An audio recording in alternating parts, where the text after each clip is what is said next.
Hi there, Lindsay here, the Frugal Crafter. Today we're going to make this really fun card that has a lot of interesting textures to it. And we're going to do some stitching and also make some clay roses. And it's so easy. You are going to love it. This video is brought to you by Rubber Stamp Tapestry. I'll have a coupon code in the video description for 10% off everything in their store. So make sure you check that out. And you can find them online at pegstamps.com. So we're going to start off by making our embellishments. And these are going to be little clay roses. And I have a bunch here that I need to bake. Now I'm using polymer clay. What I'm using here is Sculpey 3, and this is just a little easier to knead. My hands are always cold, so I have a harder time with like the jewelry grade clays, so this can be picked up for about $2 a brick at your local craft store, and I just have the white here. And so what you want to do before you do any sort of clay project is to knead the clay until it is soft and pliable. And I don't recommend stocking up on this clay because it gets a little bit harder and stiffer to manipulate the older it is. So you can get a variety pack with a bunch of different colors if you want to do different projects, or just go buy one brick of the color that you need. So once you have it all nice and soft, it should feel kind of like gum, like chewing gum, like a soft chewing gum. Not that you would normally need that in your hands, but that's, I don't know, the best way I can just explain it. You want to kind of pull off some pieces that are about the size of, I would say like small peas maybe, just small little pieces, small little balls of clay. And this is going to be the basis of our rose. So the different size you make your balls of clay, the different size roses you're going to get. So if I want a big rose, I've got my like pea-shaped piece of clay, and I'm going to press it down, and I'm working on an index card here because I like to bake my clay on an index card. And so then you can just ink up your stamp. Any sort of rose, any sort of symmetrical like tight flower like a rose will work really well. This one's from Brambly Rose, but the celery roses would also be cute. And then you can stamp it right down. Now I'm going to do the same thing with some red ink. You want to use a pigment ink for this, or the Distress Oxide inks, because they will, when you heat it, it will fix the ink. So the ink will be permanent after you bake it. So that's kind of nice. And sometimes the stamp will stick to, the clay will stick to your stamp, so just gently peel it off, and then you've got that cute little rose. Now for the smaller ones, you just want to make sure you either use a little bit less clay or you flatten it slightly less so that you don't end up with a bunch of white around it, but we are going to be working on a white area when we glue them down, so it won't be a big deal. So if I want to do, let me do a red rose. Let me just clean off my stamp here. And this is just Color Box red pigment ink.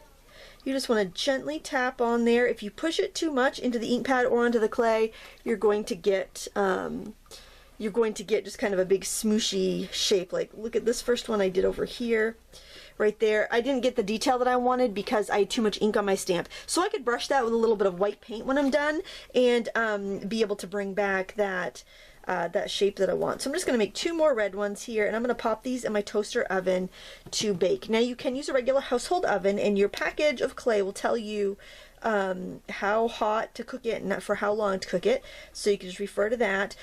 You're always better off to go err on a cooler temperature and bake it a little longer if you need. With white clay especially, or any other light color, if you bake it too hot, you might burn the clay, discolor it, and then it won't look very well. So this, I believe, is 275 for like 15 minutes. Might even take a little less because this is really thin, so I just always use my little timer here so that I make sure not to overcook it. So I'm going to bake this in my toaster oven, and when we come back, we'll put together our card. Okay, my flowers are all baked, but I noticed that the ink turned a little more orangey when it was baking, so I'm taking a little bit of red acrylic paint and a soft brush, and I just want to get a little bit of paint on the tips of the bristles, and I'm very gently going to brush over the flowers. And what this is going to do is just going to catch the raised areas, because when we stamp, it kind of indents the clay a little bit because the clay was really soft, and that's going to help us define our flowers and also give us back more of that red. It's pretty hard to see on that one. Let me do it to one that was pink. It can be tough to see on the camera that way. It's a good idea to make a few extra ones just in case it doesn't turn out as, some don't turn out as well. Like that one, you can see a lot more definition because it was one of the pink flowers. Do another one of the pink ones over here for you to see. But sometimes inks do shift a little bit in color when you bake them. So it's just a good idea, especially on white, because white is gonna, you know, be a little less forgiving than some of the other colors. So just go ahead and alter your clay pieces if you need to, and then we're gonna set those aside to dry while we work on the rest of our card. Now let's take a look at the other supplies we're going to use. So what I have done is I've made a card base. This is half of a sheet of a piece of kraft cardstock. So this will be an A2 size card, which measures 5.5 by 4.25. Now I have a panel that is about a 1/4 of an inch smaller than that. So it's about 4 by 5.25. We're going to be working right on this, and I've also just got some little grass green paper that I die cut to look like grass. You could do that with scissors, or you could just tear a couple strips of green paper to get the same idea. So use what you have.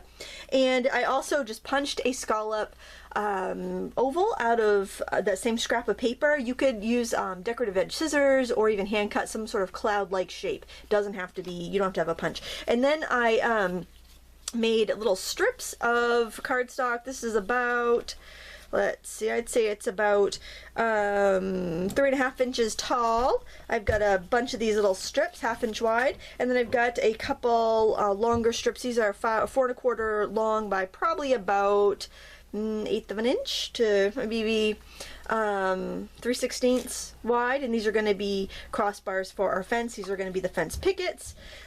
These are of course going to be just a row of grass in front of the fence, and then this is going to be our mask for our sky. So let's begin by inking our sky, and I'm going to be using my Distress Oxides. Use whatever ink you want, and I'm actually going to use my sponge blenders for a couple of reasons. For one, this is going to be background. I don't have to worry about it being seamless, but most of all I want to have a nice dark sky.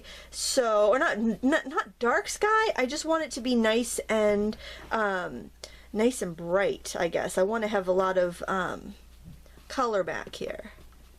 So I'm just going along and inking. So if you don't like this, if you want a smoother look, go ahead and use your dusters. I might go over this with a duster after, so I probably will, just to kind of smooth things out. But I do find that I don't feel like I waste or use quite as much ink when I go in with a sponge. So I know you're probably thinking, that does not look like clouds, lady. What are you trying to pull? But it will, don't worry.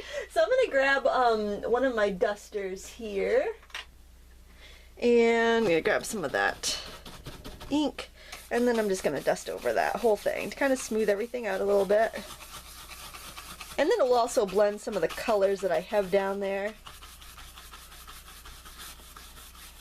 And these are the Distress Oxides, so I'll probably do a little spritzing too, just to give it a little interesting effect, because this is really just background, background, background. And then to do my grass, I'm going to do my Post-it note trick, which is such a fun trick to do. You just tear the edge off of a Post-it note. You'll need a couple. Just stick it down there, do it to another one so that you can go all the way across your paper. And that by tearing, it just gives you a nice, rough, natural looking edge, kind of like, you know, grass would be. It's not going to stick really great on top of the Distress Oxide because there is a little bit of a pigment ink in there, so it's a little bit greasy. So just keep that in mind, but really don't stress about it. I'm using my fancy homemade daubers. And I actually compared these against the store-bought ones, the Distress blending sponges. I have to tell you that I really didn't notice a difference. I think it's just whatever you're used to. Somebody that's really good at blending backgrounds is probably going to be able to do it well with those or with these. I didn't really find much of a difference because I thought, well, maybe I'll get these super, super flawless backgrounds if I bought the tools, the fancy tools. No, I didn't. I'd still get the same looking background. So these are way cheaper, and I think they're kind of cute too because they're unique. They're different. We all have our, I was going to say, only I have ones like these, but I've told you guys how to make them, so only us cool people have the cool chest daubers. So I do want to give this a little bit of kind of interest, so I'm going to give this a little spritz with my thingamabob here, my spray my big garden sprayer. I got this at the Dollar Tree. Actually, no, I got it at Martin's, but it was 99 cents. But man, this thing is great because I can do a fine mist, or I can get big chunky mists, big chunky droplets like this. So you can see what we're getting, some cool reaction there. I'm gonna blot it because I find that kind of speeds the process up a little bit with the Distress Oxides. Oh, isn't that pretty? Kind of looks like the weather yesterday. We had it would be sunny and I had the bulkhead open, let the fresh air into the basement, and then then it would start raining. It was crazy weather. But there, so you get this really cool kind of background happening. I think that's a lot of fun. I'm gonna set this aside, let it dry the rest of the way. You could speed it up with the heat tool. That's if you want to, completely up to you. And then I'm gonna grab my fence pieces. So the first thing I want to do is make these look a little bit more like a picket fence. If you have a die, go ahead and use your die. I don't, so I'm just going to use scissors. Now if you want all your pickets to be exactly the same, here's what you do. I don't think it really matters, but if you do want it to be exactly the same, use one as a template for the others. Okay, and you can either trace it. I'm just going to eyeball it here. And they're all going to be pretty much the same. I'm going to keep using that first one as my template. But and you know what? Fences get weathered. Fences are, you know, they're made from a natural material. There's going to be discrepancies.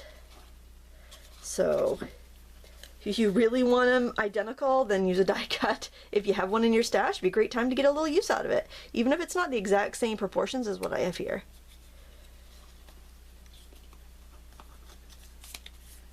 This is riveting, isn't it? Okay, so we have some little fence posts made, and we've got our little crossbars, and what I want to do before we glue them together onto the background is I want to make them a little distressed. So the first thing I want to do is add a little bit of maybe a little bit of wood graining to them. So I'm going to use my color duster here, and I'm just going to streak. Not a lot, just a little bit.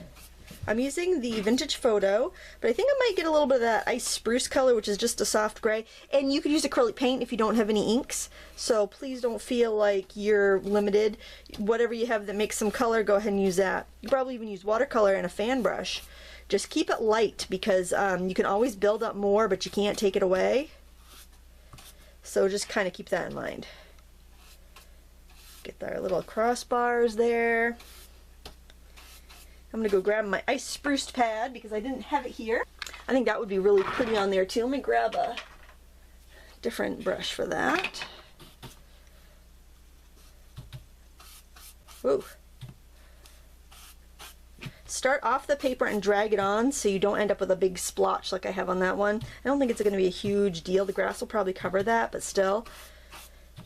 Oh yeah, now this starts to remind me of you know how wood kind of gets gray and splintery? That's kind of what that reminds me of. Kind of like how cedar sometimes gets gray and splintery looking. Not that it's really splintery. They use it for Adirondack chairs and stuff, but they just have that. Just has that kind of look to it. All right, yeah, let's get some nice weathering to it. You don't want to go too dark because we are going to be doing some stamping on top of this, so just going to keep that in mind. I haven't re-inked any of my Distress Oxide pads yet. I've been looking to buy the re-inkers, but I just kind of want to see how long they go before I feel like I need to re-ink them. I tend to like to re-ink a little earlier than a lot of people do. I like a really juicy ink pad. Now I'm going to go in with the Vintage Photo, and I am going to ink the edges of each of these little pickets. Try not to go too overboard, just because we will be stamping, like I mentioned before.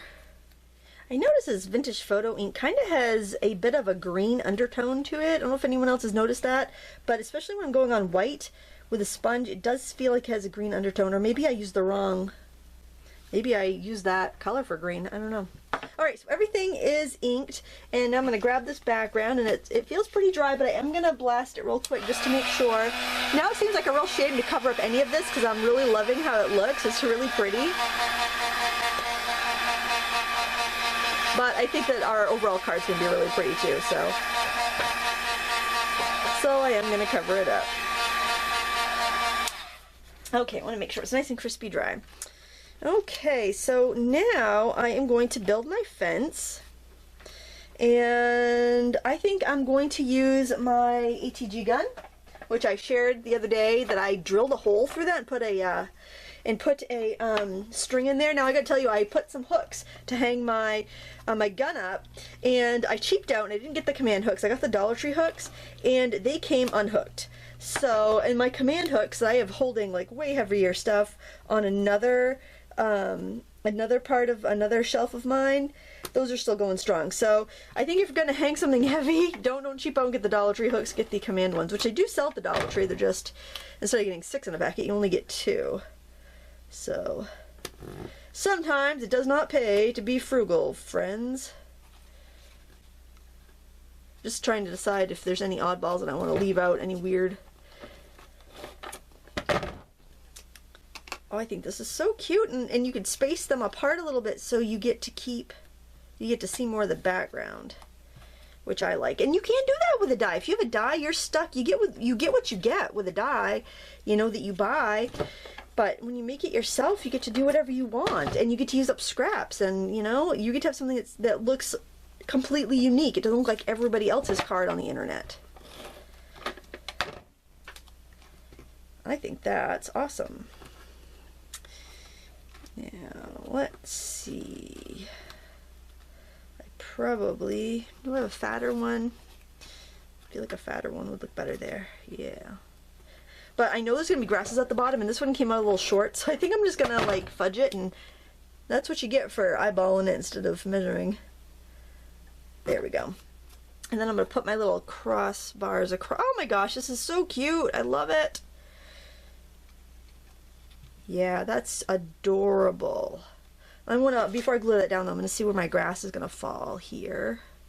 Oh my gosh, isn't this the cutest thing ever? I just love it. Okay, so what I am going to do is add a little green to these. And I find that if I hold a piece of paper up and apply my ink, I don't get too heavy-handed. So that might help you if you are sponge challenged. You know, a little sponge challenge, but this is grass, so it'll be fine if it's, you know, a little choppy and chunky. I'm not gonna worry about perfection here, guys. In fact, I think a lot of times when you're doing especially when you're using distress products, I find the less perfect you are, the better it looks. It looks a little bit more, I don't know, haphazard and random. Now I am gonna need a fine glue for this because my adhesive, it's too wide.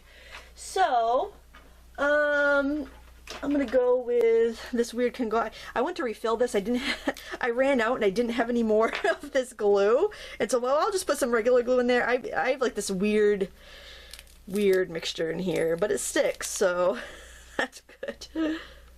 It's I don't even know what I refilled it with. I think I refilled it with this Stampin' Up! Glue because I had like glued the top shut, or I glued the nozzle shut and I couldn't use it, and I liked the glue, so I stuck in here, and then it, even though they were both clear glues, it turned into this weird milky white, but hey, it glues. And I have it, and I'm not running out to the store today to buy new glue. It works. I like these little applicators. I should order some more of this. I like this glue a lot. Okay, now keep in mind that when you're using wet glue over an ink like a Distress ink or a Distress Oxide, that it will smear it if you go sliding that around too much. So just kind of try to not move it too much once you get it down there. It's kind of tough though. I should have probably set down this piece before I glued it down, but I think we're all right. And I do have a little bit of a leeway that I could shift up my grass a little bit because I have those 2 layers. So I just want to make sure I don't have a gap. After I glue it down, I gotta make sure that it's going to cover. Oh yeah, I think that's gonna work out. So I can leave about an 1/8 of an inch gap there. And I am gonna use my dry adhesive there because if I have the choice, if there's enough room, I really prefer to use the dry adhesive. But sometimes you can't because you get an intricate little cutout you're trying to adhere. And then this right along the edge. Okay, so it's going to be a little scary because we are going to be stamping directly onto this beautiful masterpiece background that we've made. So, so that can get a little bit scary. So if you don't want to do that, don't do it. Okay, use a leaf punch, use something else. If that freaks you out, don't feel like you have to do it. But I was thinking that I could probably stamp some of these vines, and probably I should have stamped it. You know what? Let me see if I can peel this up. I think that if I stamp this before I get that grass down there, That might actually be better. So don't mind me. Don't put this grass on yet. Do as I suggest, not as I do. Okay, you know what? I'm thinking that we're gonna have a much easier time if we don't put that glue on there yet. If we don't glue that grass on there yet. I'm gonna zoom in a little bit too so you can see a little bit better. So I think I'm gonna want a darker green for this. The Distress Oxide's very soft looking, so I'm gonna actually go and grab a darker green. All right, so I decided I would go with Old Olive, which is a Stampin' Up color. You can use like any sort of anything that's a little bit darker. You could go with like a hunter green or anything like that. Just give it a real good press when you do stamp it down, because you've got several layers there. It's really only going to show up that well on the fence, but still, you know, you want to make sure that you're getting that covered as well as you can. We are going to be doing some other stuff here, but I just want to make sure we have, you know, some cool stuff happening. And a lot of the stuff's not going to show because it's down below the grass line, but that's going to be helpful. Now I can put this grass back on and see. Oh yeah, that looks much better. See, we would have stamped on top of the grass and that wouldn't have looked as nice if I had kept it before, but my and my glue's still wet, so I don't even need to reapply that, so that works out really well. Okay, so now I want to figure out how many roses I want to use, and I'm just going to pick my best ones, really. The paint on them is dry, and I ended up darkening the colors like you saw we did with the red acrylic paint. I like that I have different sizes to work with, and you know, if you got way too much red on there, you could always dry brush over some white or some pink or something like that. So you could repaint the entire thing and then dry brush over it. So please don't feel like you've wasted your materials if you messed up like the painting, because that's not the case. You can always go back and readjust it a little bit. So I think that looks pretty good. I found the big flowers to be a little too big almost. So now that I know where my flowers are going to go, I might put actually one of the bigger ones. Oh, I like that one. Now that I know where my flowers are going to go, I think I want to do some more leaves. So I just got a single leaf. This one's from Plentiful Harvest. All the other ones are from Brambly Rose. You know what would have also been pretty underneath the grass would have been this fern. This was from Dogwood Forest. I had grabbed it, but then I ended up just keeping with the rose thing. Sometimes you can get a little too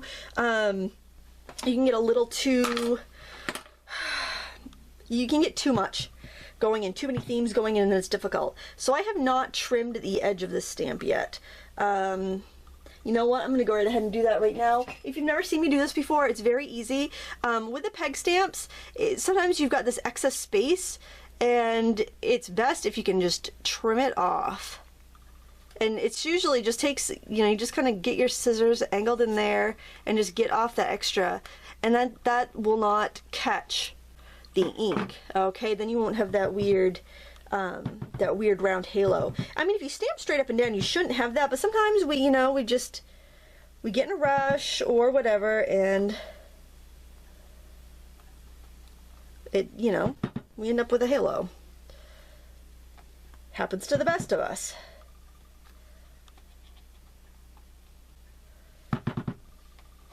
Put maybe one there. Or maybe one, maybe two. I like having two, I think. You could use a pigment ink for this as well. Pigment ink is a little more opaque than your regular dye ink. It's usually a little less vivid though. It's usually a little more kind of, not really chalky, but it's usually not as vibrant. But pigment ink will resist fading. You can heat set it to make it permanent like we did on our clay. So it has a lot of advantages, and I will link up to little pigment ink cubes. It's a little bit more affordable to do it that way, and if you're not using it all the time, then it's probably like a better option. Okay, so now what I want to do is I want to do a little stitching on this card. I had done this little embroidery piece on vacation. Actually, I brought it for my kids to do, but they didn't do it, and it's not very good. But I thought, you know what, that'd be really fun to do on a card. So what I'm going to do before I glue this down is I am going to poke some stitching holes, because I think it's going to be easier to do this before I glue down my flowers. So I'm going to just kind of poke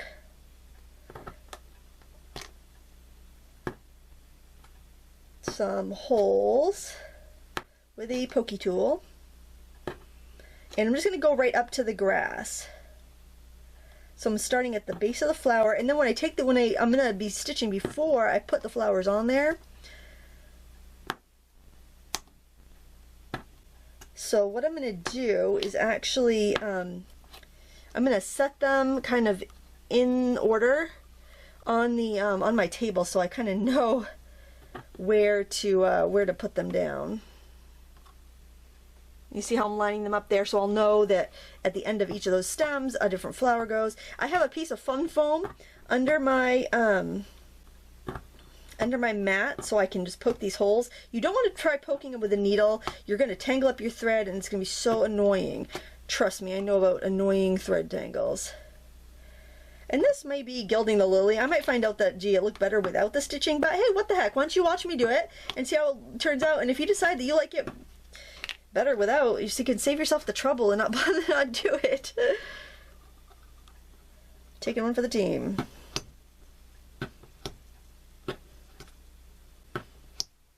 So, and remember, the more holes you poke, the more stitching you're going to have to do. So just kind of keep that in mind. And this can help me balance out this little edge here that's really kind of...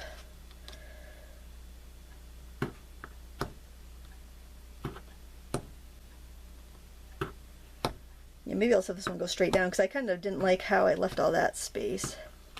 There we go. And don't worry about being perfect, because I think it'll look better, look a little whimsical. Okay, so this may be really confusing this way, but when you flip it over, you can see exactly where to stitch. So I'm going to get some supplies together, and I am going to show you how to stitch this. Okay, I threaded an embroidery needle with regular old sewing thread, and I chose kind of a medium to dark green color. You could use embroidery thread, but I would split the skein so you don't have quite so many strands. Instead of knotting the ends of these two strings, it's just one long string doubled over. I'm just going to take a piece of Scotch tape and tape it to the back of my card.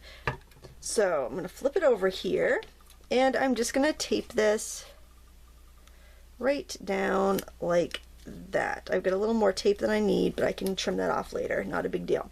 So we're going to back stitch. So to back stitch, you end up kind of sewing over everything twice. So that's why you wouldn't want a whole piece of embroidery floss there. So I'm going in the second stitch from the beginning, and then I'm going to go in that first stitch. Okay, then from the back, I'm going to go in this. I'm going to skip over that first one we went into, to the third one, pull it through, and I'm going to go through that hole that we went through at the beginning. So that's going to make our line continuous. So you want to keep doing that the whole way across. And there's, you know, different ways to get this look. This is just how I do it. If you catch any tangles, just go ahead and pull them through so that you don't end up with any puckers or gaps. But the cool thing about this is you do not have to worry about how the back looks. So there's our first little